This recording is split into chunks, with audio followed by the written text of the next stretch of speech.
Let's also talk about something that I promised on TV, national TV, millions of people watching.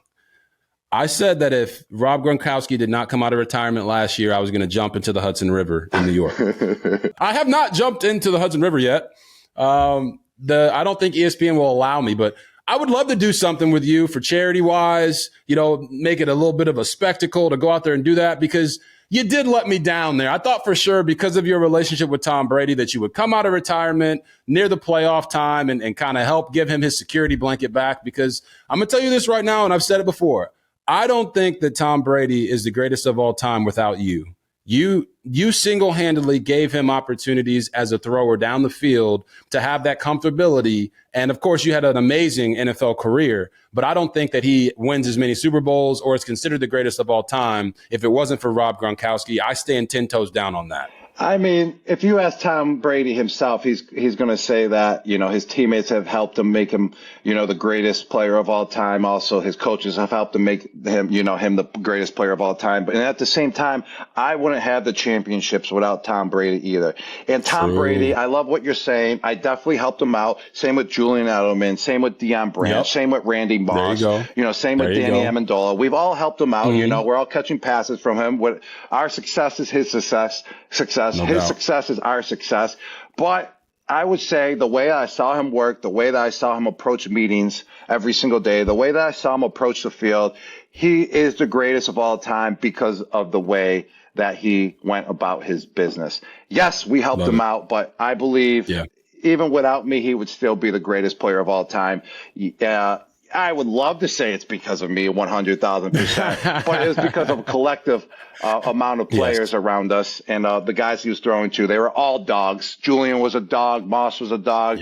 But Tom Brady, he's the greatest, and he would be the greatest no matter what, whoever he was throwing to, because that's how much work he put in. And I believe it made me the better player because I got to see by example the way that he set the bar, the standard that he set was just super high that made me get there every single day. Yeah, and that's why we love you, Gronk, because we know, for me as a football player, as a former quarterback, I know exactly what you're saying, and you're spot on. And you didn't take the opportunity to take any shine away from Brady because you guys collectively together are probably the most dynamic duo ever. And all the other guys that you mentioned all did add to that greatness.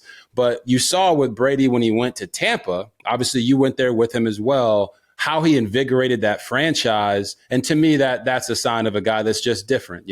The stars, for whatever reason, were aligned for Tom Brady to go from being a late round draft pick to the greatest of all time. And it's a story that I absolutely love talking about and love sharing with people. But for you, when you talk about your very first experience with Brady, how did that go? And what did you learn in that moment about what was going to happen in the future? Oh, man, I got a couple experiences with him. I definitely had a rocky start, that's for sure. I mean, he was at such a high level. I was a college kid coming right out of college. I was goofy.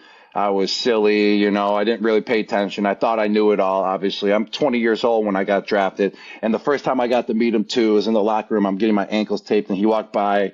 And he looks at me and he shakes my hand. He's like, "Hi, I'm Tom Brady." I was like, "And I'm Rob Gronkowski." Like clearly I know you're Tom Brady, But he was, that's just how humble of a guy he is. He introduces himself, and I will remember that moment for the rest of my life. But now, the very first time we're in the huddle, this is just the type of level that he is on. He calls the play in the huddle.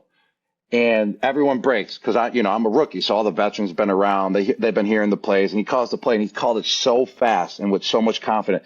And he goes, right, and everyone broke. And I go, wait. I was like, wait. I was like, what did you say? Because he said it so fast and so efficient. I just never heard anyone call a play like that before. And the playbook was so new to me that I was so thrown off. And then he gets all mad though, because he's a leader. He wants to lead by example. He's not going to be like, "Oh, this is the play," and then go slow for me. He's never going to slow down for you. It's you catch up.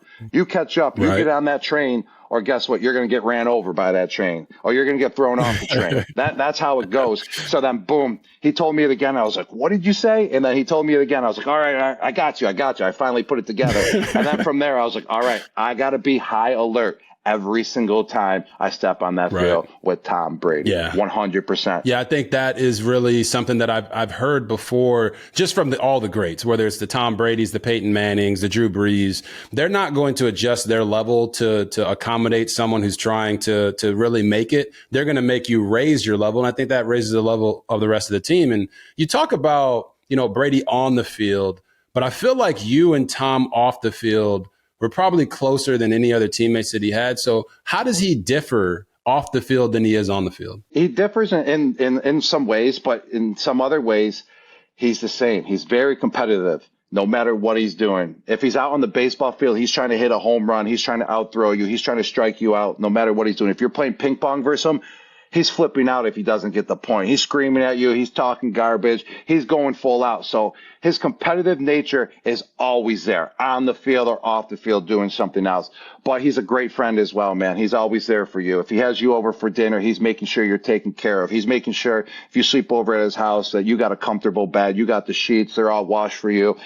He's just a great pal overall, and he's just a great family man too, man. Just to see him in front of his kids, the way he acts, the way how he's there for them all the time. I mean, he's the best dad out there, man. I'm not a dad yet, so I can't say that he's the second best dad, because I'm going to be the best dad when I'm a dad one day. But he's just such a great family man to his whole entire family and to his teammates and to the people that he loves. And it's great to see. And he leads by example on the field and off the field. It's amazing to see. He wins in all territories of life. Right. It reflects his competitive nature. So my very first experience with Tom was, I believe, in 2014 or 2015. We had a joint practice with you guys at the Patriots. And, I'm out there, it's like, my God, I got to go out here and play well. The greatest of all time is across from me on this other sideline. And I'm watching Tom every single time he takes a snap. I notice how he sprays some stuff on his glove, which I know about. Nothing illegal, but he sprays some stuff on his glove to kind of keep it a little dry, or should I say. And I'm like, okay, I gotta talk to my equipment guy. I gotta make sure I do that, because when you get around one of the greats in the game, and this, you want to take as much from them as you possibly can. So after practice, I approached Tom and we're talking, and he talked to me for a long time, 20, 30 minutes. And I asked him, I said, man, listen, I would absolutely love to just come work out with you, watch tape with you in the off season, be able to, really soak up all of this Tom Brady isms as I possibly can. And Gronk, this man looked me dead in the face, and in the nicest tone ever, he said, I can't do that for you, RG. I love you. I love your game. I think you have a bright future, but we're competitors right now, and I can't give you any of my secrets that'll help you go out there and beat me. And Smooth just was like, shook my hand, walked away the nicest way possible. And I'm just like, yo, Tom Brady just told me to F off without saying F off. In the most nice way possible. But I was a little crushed by it. But because he was such a great player and I looked up to him so much, I just let it go and just moved on from it. But it speaks to what you're talking about with his ability to compete at every single thing he's possibly doing and doesn't want to let anybody in. Yeah.